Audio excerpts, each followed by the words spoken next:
ಬೆಂಗಳೂರಿನ metro connectivity ಇವತ್ತು ಹೆಚ್ಚು ಕಡಿಮೆ 100 ಕಿಲೋಮೀಟರ್ ತಲುಪ್ತಾ ಇದೆ ಅಂತಂದ್ರೆ ಅದಕ್ಕೆ ನರೇಂದ್ರ ಮೋದಿ ಸರ್ಕಾರ ಹಾಗೂ ಪ್ರಧಾನಮಂತ್ರಿಗಳು ಬೆಂಗಳೂರಿನ ಇನ್ಫ್ರಾಸ್ಟ್ರಕ್ಚರ್ಗೆ ಕೊಟ್ಟಿರುವಂತಹ ಪುಷ್ಯ ಕಾರಣ.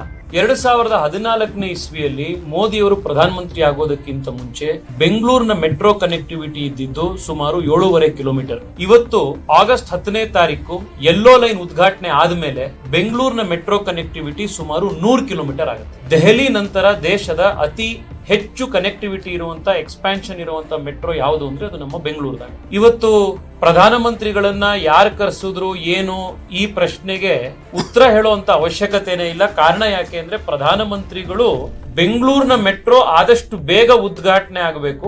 ಬಹಳ ದಿವಸಗಳಿಂದ ಯಾವ ಪ್ರಾಜೆಕ್ಟ್ಗಳು ಡಿಲೇ ಆಗ್ತವೋ ಅಂತ ಪ್ರಾಜೆಕ್ಟ್ಗಳು ಡಿಲೇ ಆಗದಲ್ಲೇ ಆದಷ್ಟು ಬೇಗ ಸಮಾಜಕ್ಕೆ ಅರ್ಪಣೆ ಆಗಬೇಕು ಅನ್ನೋ ಕಾರಣಕ್ಕೆ ಪ್ರಧಾನಮಂತ್ರಿಗಳು ಡೇಟ್ ಕೊಟ್ಟು ಬರ್ತಾ ಇರುವಂತ. ಪ್ರಧಾನಮಂತ್ರಿಗಳು ಅವರು ಕರ್ನಾಟಕಕ್ಕೂ ಪ್ರಧಾನಿ, ದೆಹಲಿಗೂ ಪ್ರಧಾನಿ, ಅವರು ಭಾರತದ ಪ್ರಧಾನಮಂತ್ರಿ. ಅವರು ಬರ್ತಾ ಇರಬೇಕಾದಾಗ ರಾಜ್ಯ ಸರ್ಕಾರ, ಭಾರತೀಯ ಜನತಾ ಪಾರ್ಟಿ, ಇಲ್ಲಿನ ಜನ ಬಹಳ ಉತ್ಸಾಹದಿಂದ ಒಂದು ಹಬ್ಬದ ವಾತಾವರಣದ ರೀತಿ ಪ್ರಧಾನಮಂತ್ರಿಗಳನ್ನ ಸ್ವಾಗತ ಮಾಡೋದಕ್ಕೆ ನಾವೆಲ್ಲರೂ ಕೂಡ ಕಾತುರದಿಂದ ಮುಂದೆ ಬರಬೇಕಿದೆ. ನಾವೆಲ್ಲರೂ ಕೂಡ ಮಾಡ್ತಾ ಇದ್ದೀವಿ.